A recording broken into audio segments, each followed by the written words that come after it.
Hey everyone, this is Reese from Get Fit Chronicles, and today, like the title says, I'm going to talk to you guys about my dad and the illness that he's been suffering with for probably going on about 2 years now, close to 2 years, we'll say. But I was hesitant to do the video, and I've talked about it in other videos that I would eventually do it. But there was definitely a lot of reasons why I didn't want to do it, because I don't want to, I don't know, I guess have like waterworks the whole time. And so definitely had to be a little bit more calculating about when I did the video, because I needed to make sure I and he were in a good place, because I felt like if maybe he wasn't doing so good, that maybe it wouldn't be a good time, because I'd already be stressed out and everything. So anyway, regardless, for, like I said, many reasons, I just was a little bit worried about the timing of when to do it. Definitely wanted to do it as tastefully as possible too, because this is my dad, and you know, so I definitely didn't want to make it seem like I was exploiting him or coming across the wrong way about him or my family or myself or anything. So it's a big deal for me to just prep. But at the same time, I wanted to do a video about it for a really long time, because the fact that the last 2 years it's greatly affected me and my whole entire family. Obviously my dad the most, but it's definitely been really hard on everybody. So nothing against him, you know, he didn't do this to himself, and so, you know, it is what it is. But it has been hard. So I was definitely a little bit leery about doing a video and being able to maintain my composure, to say the very least. Okay, well, anyway, so go ahead and get into just a little teeny bit of the background. My dad had his first stroke in 2011, I want to say. 2011, he had his first stroke after having prostate surgery. So it's definitely a double whammy that year for him. But he bounced back, and he was pretty much almost 100%. He was able to keep working from then until 2016, so another 5 years.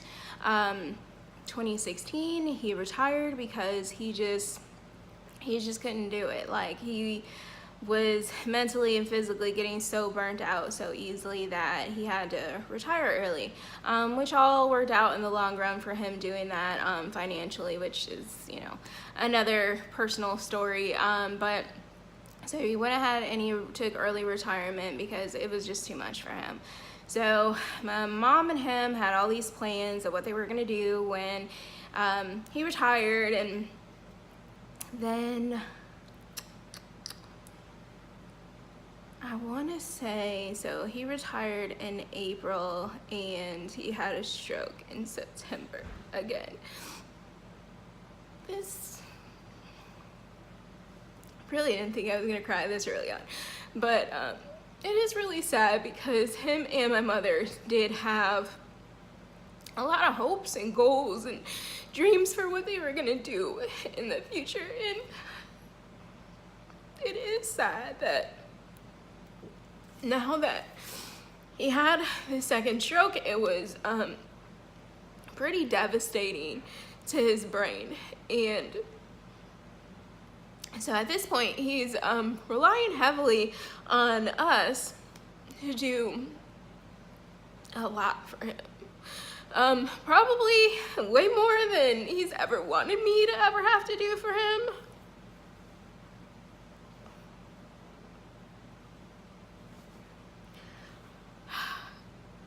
And at the same time, I felt like it was good timing,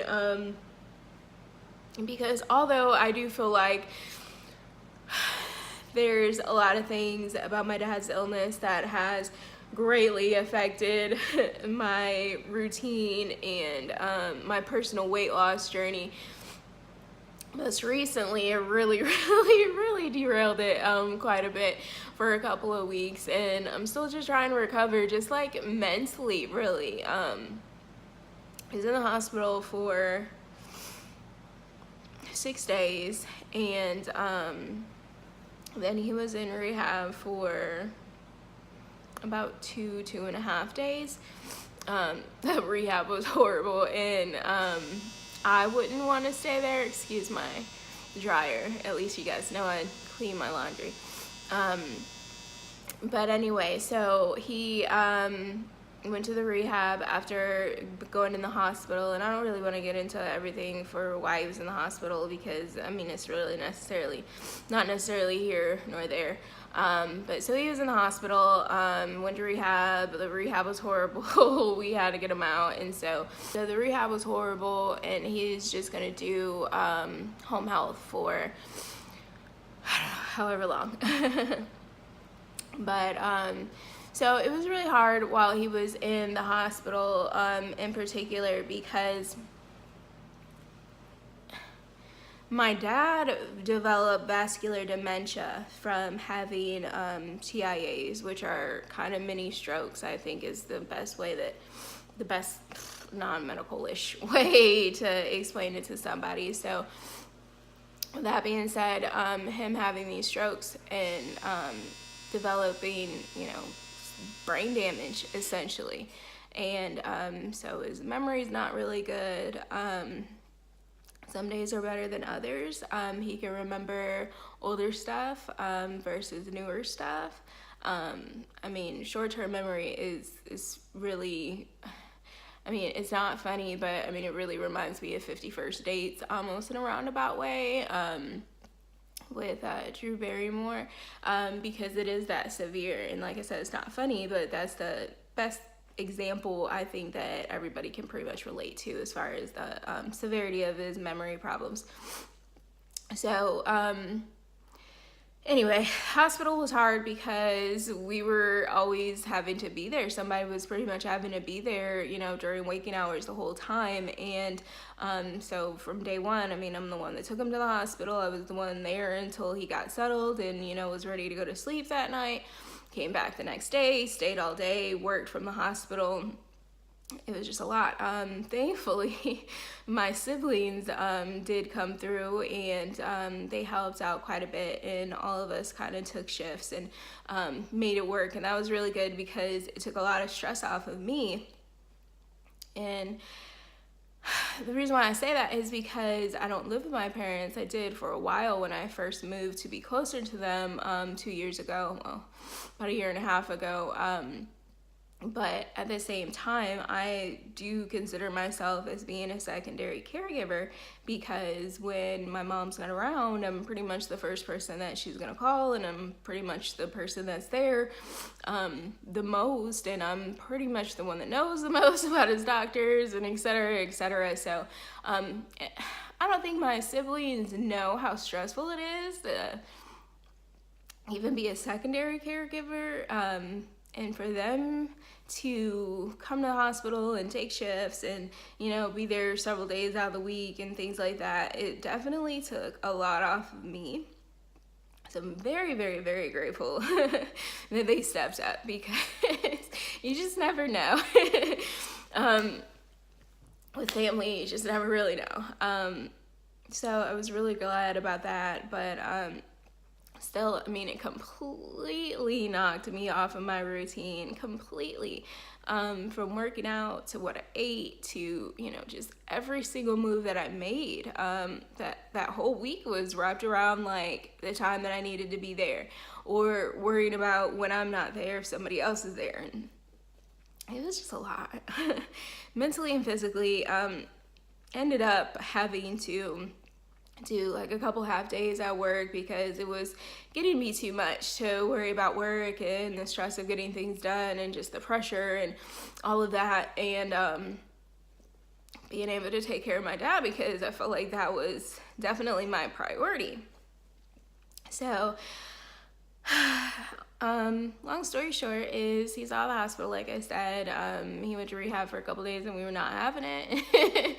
And so things are better. And you know, I'm very, very, very grateful for the fact that he got really good care while he was in the hospital. And we actually took I actually took a basket to the nurses that took care of him yesterday, and it was just like a goodie basket for them taking care of him, because that's half the stress too, is anytime somebody wasn't at the hospital, we were relying on them to do the right things and make the right choices for him. And because he can't effectively advocate for himself, it got a little bit worrisome for all of us. I'm just trying to think of another word, but it was really, you know, it definitely scared me to think that he was going to be at the mercy of somebody else. And it's really weird to have these feelings about your parents when, you know, your parents probably had these feelings about you when you were growing up. So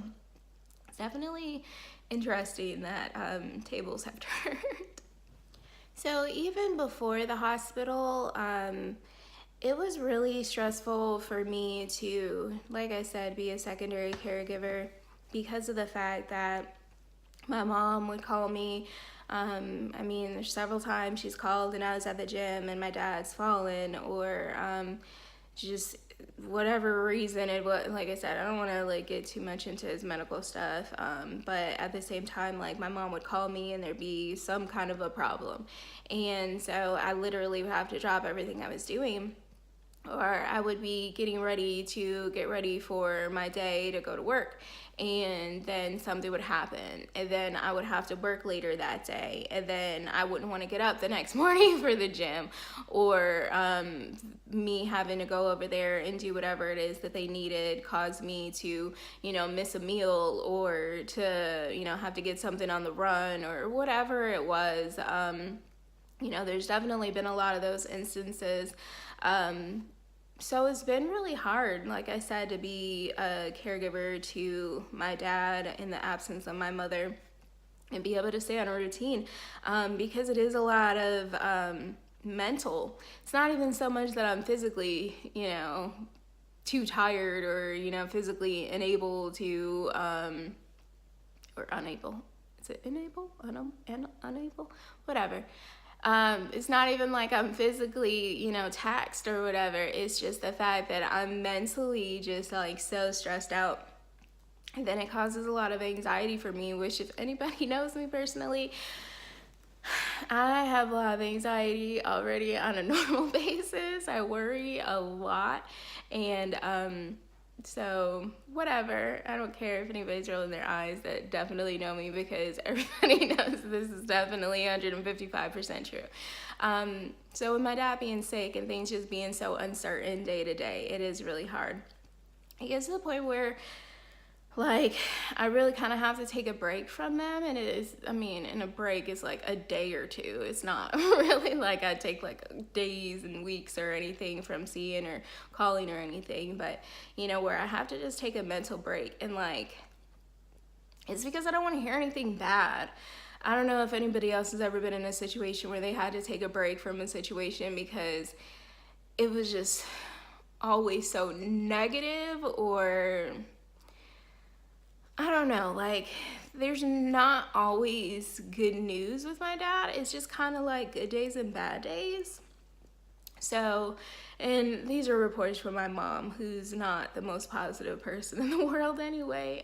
So it just gets really hard to, you know, be so saturated in their situation or his situation every day and still function. Like I said, my anxiety is already really high, so I would be like half nuts.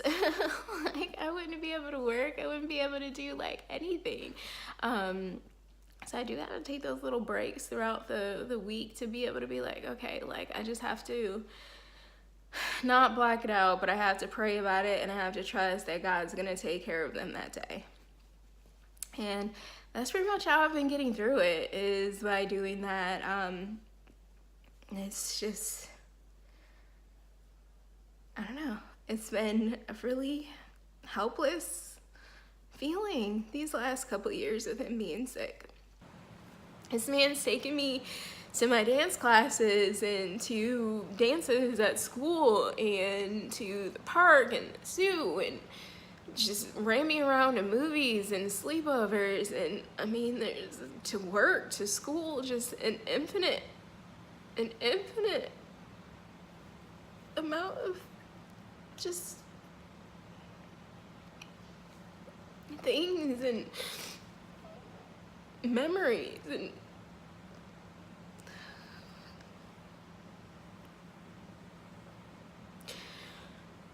there's just absolutely no way that I would be doing anything else in this world.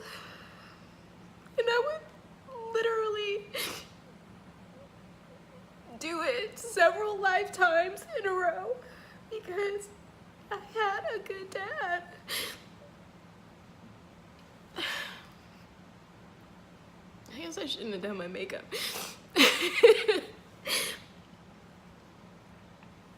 But I had a good dad, and it sucks for people that can't say that.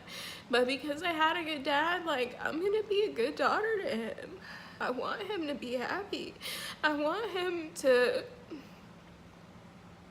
be able to be retired and live his life and fish and travel and do whatever it is that he wants to do. I want him to be happy, and I want him to be able to just feel like he's living a fulfilling life, and it's hard for him to do that. It's almost like he's stuck inside himself. And that's been a really sad thing to watch, and by no means do I feel bad for myself. Like, all these tears are because of him, because, like, it's just how much I care. And I really feel like if the shoe was on the other foot, like, my dad would take care of me, and he would do whatever it took, because that's the kind of man he was. He was a firefighter for 21 years, and he took care of other people for years. And I mean, we've had to share our dad with strangers for years because, you know, he's had to go and leave, and it was very uncertain days and nights all the time. And, you know, I know people praise people in the military and they thank them for their service and blah, blah, blah. Nothing against that, because Lord knows I've dated enough people in the military. But at the same time, it's like my dad saved lives on a very, very, very consistent basis, and he protected the city of Buffalo along with his brothers and his cousins and, you know, his friends. And, you know, is really something that I think people don't often think about, is the fact of like the service that police and firemen give on a daily basis, and the fact that their families, you know, are just like military families where they serve too. You know, my dad would miss things because he was working, and you know, even being a kid, like I understood that him being a firefighter was way more important than anything I ever had to do. I can't remember what it was, but I remember I was about 7 or 8, and my dad missed something from school, and he's like, I was delivering a baby. It's like, how the heck do you freaking say that about that? Like, even though I was a kid, I could understand that my dad delivering a baby and saving lives is way more important than whatever school function he missed at my age of 7 or 8, like I said. So it's just funny, and I really feel like I grew up with my life being uncertain, with my dad leaving and going out of the house, you know, 4 days in a row, 2 nights, you know, 2 of those being, you know, from 5 o'clock till 8 o'clock the next morning. And so it really was hard, and I already grew up kind of like stressful and fearful, like what if something happens to him? So at this point, being older and him having health problems has just, I don't know, maybe exacerbated the feelings maybe that I already had as a kid of losing him. And like I need him to be there when I have babies and to walk me down the aisle if I get married again.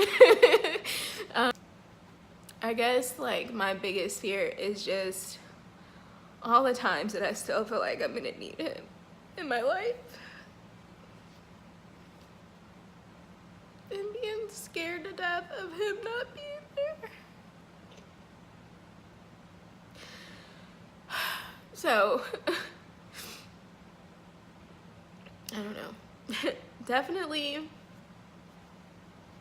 there's been a lot of stress, as you guys can see. And you know, you can pray and pray and pray about healing for people, but that doesn't necessarily mean that it's in their plan to do that. It's in his plan for their life to be healed.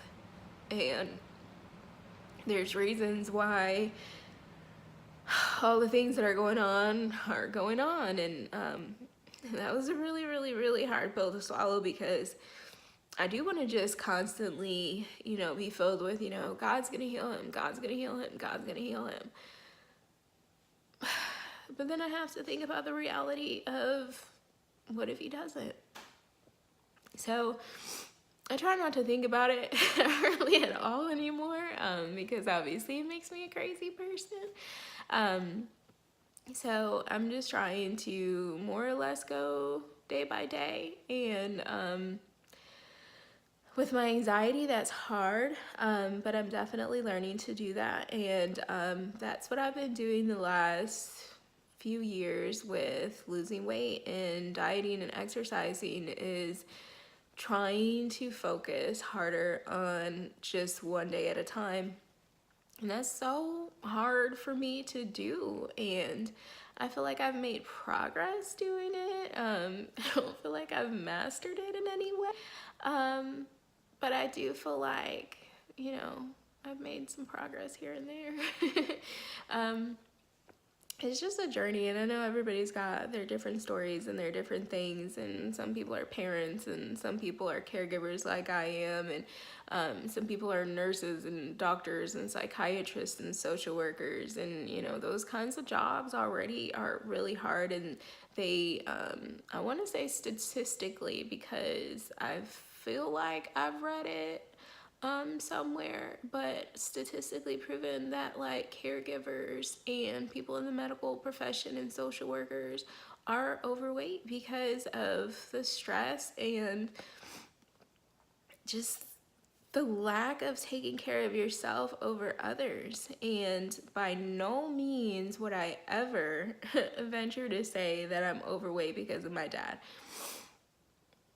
except for the fact that my mom and my dad could have definitely taught me better nutritious habits when I was younger and taught me more about nutrition and, not brought sweets into the house and not, just let us grow up on soda and potato chips and chicken wings and subs and pizza. We're from Buffalo. So if you follow along with me with this trail of food, never ending, a festival for everything during the summer, for Italians, for Hispanics, for Polish, for just the taste of Buffalo in general, where it was like everything. I mean, like, I really learned really bad habits, and so I will blame that. I really will. Like, I definitely feel like I've learned some bad habits, but at the same time, being an adult at this point, I can't blame anybody else for my struggles, for my pain, for, my bad habits, for anything. I'm grown and I stand on my own 2 feet. And so at this point, I have to own it. That's what I'm trying to do. I don't definitely plan on giving up anytime soon. And, if it takes me, God forbid, another few years to get to my goal, then, it is what it is. But at the same time, I'm trying to understand that that's life, and I'm trying not to beat myself up as much, because that makes things worse too. So, I'm just trying to go day by day. I need prayers for me to be able to have the courage to go day by day. It's just not in my nature. I live weeks at a time, months at a time, years at a time. So yeah, but I really apologize for this sobby video. I hope that this was somewhat encouraging to other people that are caregivers, that are taking care of people, that are mommies, that, just feel like they have the weight of the world on them, and they're also trying to take care of themselves, which was the point of my video, is just letting people know that it's okay to have life things happen and for them to derail you. But I think that the most important thing that I want to give to other people is just not giving up on yourself, on others, on the fact that your situation can change, the fact that things can get better, the fact that miracles can happen. There was a program that I was listening to yesterday that made me like bawl crying in the Publix parking lot, which it doesn't take much for me to cry, but I usually don't do it in public.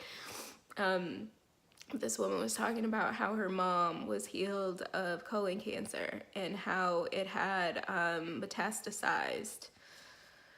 Try to say that word 1,000 times. But it had basically spread all over her body, not just in her colon, but spread to the rest of her body. And how the doctors did surgery and they said that there was just no hope, that there was just nothing else left, that she just was gonna go home and die. And they were praying, and they weren't, I don't think, expecting a miracle necessarily. I think sometimes when we pray, we don't feel worthy of miracles. One day, someone at our college was praying for her and her mom, and she said that she heard God say that she was healed. And she said that she called her mom and she was like, "Hey, you're healed." Her mom was like, "Whatever, psycho, like, you're nuts. I gotta go." And it definitely didn't go like that. I'm just being silly. But so basically she kept urging her mom to go to the doctor and get everything checked out again. And they said that a miracle happened and all the cancer in the mom's body was completely healed. And it just made me like, I don't know, feel encouraged inside, but that encouragement turned into sobbing because I know how big of a deal that is for me and my family for something like that to happen. So anyway, before I get into another waterworks situation, like I said, I just wanted to hopefully reach out to some other people that are going through the same thing or something similar. So I've definitely gotten myself a little bit more composed, I guess I'll say. Again, I really felt like I was strong enough to do the video, but I don't know. I probably never will be where I need to be not to feel as emotional as I am about it. So it is what it is. But again, like I said, I hope that I helped anybody. I mean, even just one person. Britt and I are really wanting to reach other people that are very similar to us, and this is something that's a big part of my life, and it's something that I just wanted to share. But I hope that you guys will give us a thumbs up, subscribe to our channel for our future videos. I promise I'm gonna get better at posting. I'm gonna try to do like 2 a week. I'm gonna try to start this week if all things go well, but I feel like every time I have a plan, God says, ha. So I'm gonna try, because I really definitely got a lot of different meals that I'm wanting to try this week. So I was gonna take pictures of them and do a couple of like what I'm eating this week videos, like short ones, not like this massive one. And I said I was gonna keep this one short too, but it's kind of hard to talk when you can't breathe, so. But I hope that you guys have a good weekend, and happy Mother's Day to all you mommies, since today I'm filming on Mother's Day. And don't forget to subscribe to our channel and leave us a comment below if you were in any way touched by this video. And I definitely feel like it's frustrating when you are giving your all and you feel like you are just not seeing results, the scale is not moving, you're